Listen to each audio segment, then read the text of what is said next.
I'd like to invite the activists, the representatives of different NGOs.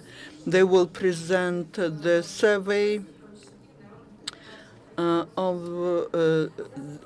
about assistant MPs. I would like to invite Inna Borzylo, Center UA, Halyna Chyzhyk, Media Law Institute, and Andriy Kruglashov, coordinator CHESNO. Thank you. We, as politicians, we were late, but we prepared some good news for you.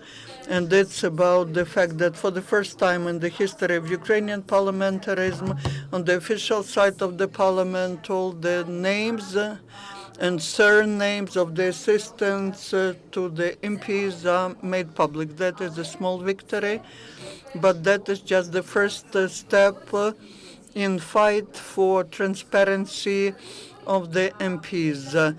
We are participants of CHESNO movement, and we will present you the express analysis of 3,000 assistants of MPs, why we are so much interested in that topic. We've been working on that for several years because we remember how during previous convocations some of the assistants were called those who can get anywhere.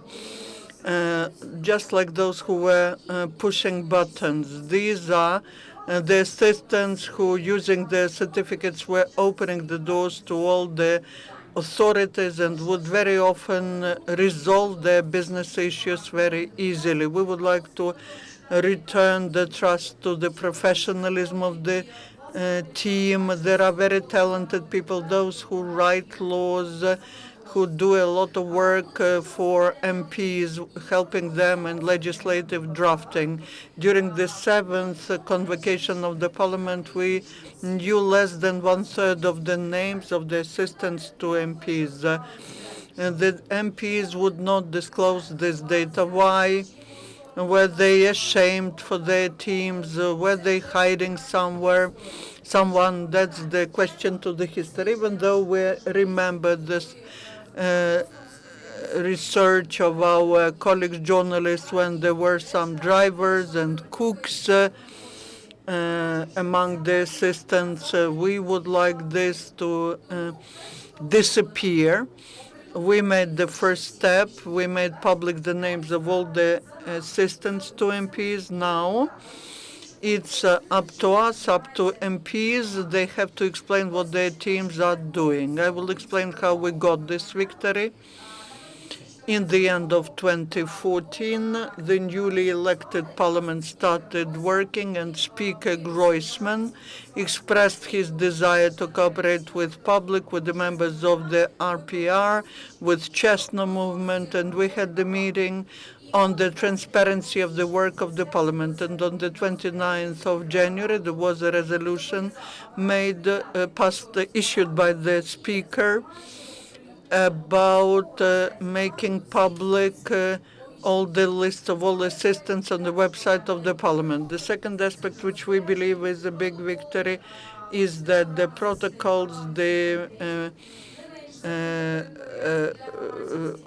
all the protocols of the meetings are to be made public in shorter terms, and we have the chance to learn about the regulations approved at the committees within 3 days and the agenda of the meetings which take place sometimes in the corridors. According to the rules, we have to know about that 2 weeks in advance to be able to control the MPs. You see that there's a lot of work. We started the work.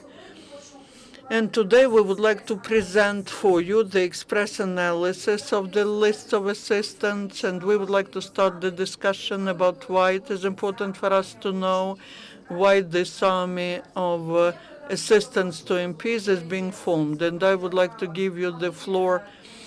I would like to give the floor to Halyna Chyzhyk, who will talk about the powers of the assistants to MPs and about how much does it cost to maintain such an army. Thank you, Inna. Good afternoon. The resolution issued by Groysman is a big victory of the civil society. For several years, we've been fighting for disclosing the information about assistance. We even initiated the court cases against the apparatus of the Verkhovna Rada who refused to submit this information, calling it confidential. Every year, from the state budget, more than 100 million hryvnias are spent to pay salaries to assistants of MPs. That is why the citizens of Ukraine have the right to know who they are, assistants to MPs. According to the law, MP can have up to 31 assistants. 4 of them are civil servants. What it means? That means that these 4 assistants have same privileges, enjoy same advantages that the experts of the Cabinet of Ministers of Ukraine has. And to become an assistant, you should just be the citizen of Ukraine and speak Ukrainian. There's no requirement to have a university degree. The certificate of the assistant to MP opens any doors in Ukraine. The assistants have the right to move freely in the parliament, the governmental institutions and agencies. More than that, they can receive the documents on behalf of the MP, and that's not it. The business trips where they love to go are also financed from the state budget. Also, the law requires that the MP is to be informed immediately about the fact of detention of his or her assistant. So we see that the assistants to MPs have quite a special status, which gives them plenty of advantages, and there's the risk that they will be abusing of that status, and that is why we need to have all the information to know what they are, to avoid such abuse. What information we already have about MPs, my colleague Andriy Kruglashov will tell you about that. So this way, as of the 9th of February, we know the following. The names of 3,715 assistants to MPs, which are made public on the website of the Parliament of Ukraine. Most of them are, almost 70%, are persons who have been work as volunteers. Out of 3,615, there are 609 civil servants. These are people who receive salaries as civil servants, but of not higher than the 7th rank. More than 500 work on a permanent basis, on contractual basis. A gender split is interesting. 30% of all of them are women, but those who are paid for their work, the balance is 50-50. Probably the women are more professional, and they are used there on a permanent, and they work there on a permanent basis. Also, there are some facts about how people would become the assistants, based on which experience. And this is the data which you will not find on the website of the Verkhovna Rada. But if you compare this data with the website of the Central Election Commission, we found out about 18 assistants who became the assistants to MPs after they were the competitors in the constituency of a winner. Pityovka Vasil, who was the MP of the 6th, 7th, and 8th convocation, invited for cooperation his double competitor.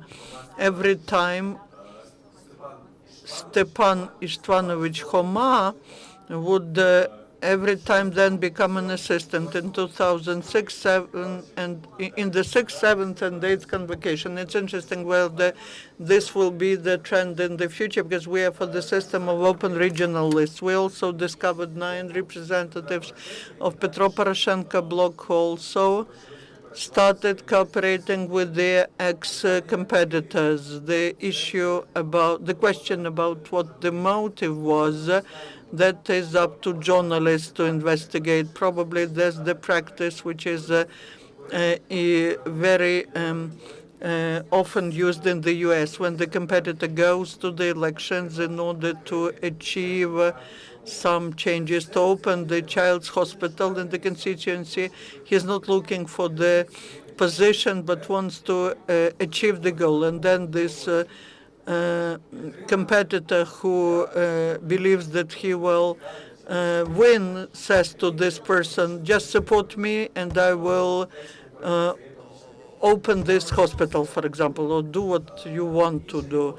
Another hypothesis, which is closer to Ukrainian reality, is that the ex-competitor, it's better to be competitor, to take the position in the commission, to have more opportunities to use free of charge broadcasting, advocating for the one who will become your future boss. And we submit this information for you to judge. Also, we were comparing the lists and we found some coincidences which were present in the previous convocations, and now we see them. More than 18 MPs employed their relatives as assistants, but they mentioned some very important reasons to that, because these people are the representatives of the MP in the majoritarian constituency. They live there, they know the problems of people, and they can explain it to the MP. But besides that, the journalists should pay attention to the relatives of who are the assistants to MPs of the 8th convocation, especially when some tenders are taking place. In the future, we are going to make a study who among assistants was involved in corruption, but only because of open sources provided by partners, Info Pravda and our money. In any case, that's a big step forward to publish this list of assistants. And now we needed to do the same with MPs. And we call MPs not to be embarrassed with the assistants who are quite good, decent people, and they can work efficiently and they can represent the MP. And also, you need to publish the information about the education, about the experience, and also about the competences. What are they responsible for? If there is such data on the website of the Parliament of Ukraine, will become closer to the best practices of openness of parliaments, like in Polish Sejm or in British Parliament. And the Ruch CHESNO will analyze that data and will welcome those who publish them. Thank you very much. Thank you, Andriy. Thank you, colleagues. If there is any question, you're welcome. We'll be happy. Is there a question?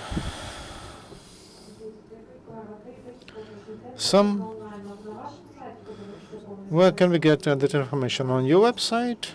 Can we get you on? No, the whole list of assistants is on the website of the Parliament, and it is updated on a regular basis. And because it's only a beginning of work of the Parliament, but it will be updated every monthly, and on our website there will be a special part, a special page, and about these assistants, and we'll provide that information which is absent on the website of the Parliament. Like name of the deputy, his an MP, assistants, and some MPs are ready to send that information to us, and we invite all the rest. How many MPs did you contact? How many of them support that idea?